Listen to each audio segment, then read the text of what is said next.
हाय दोस्त, good evening, happy new year to all. हम mummy और मैं दोनों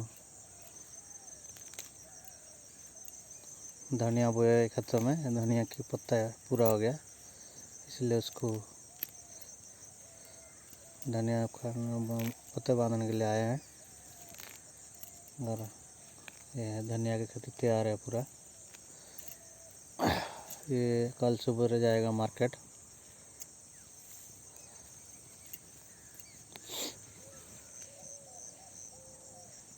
देखना वो धनिया पत्ता तैयार है।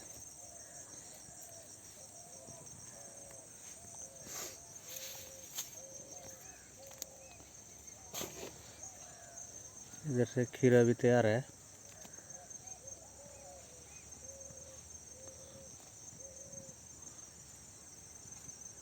खीरे की खेती भी तैयार है।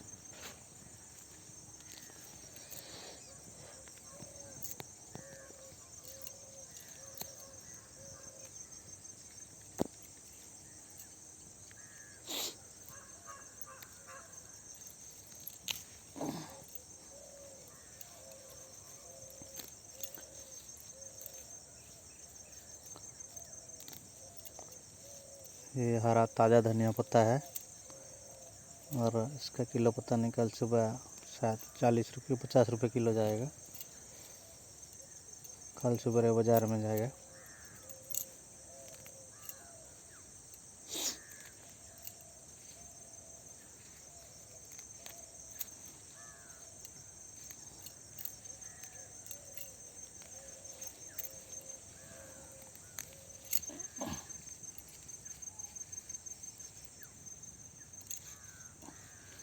ये हरा धनिया पत्ता है।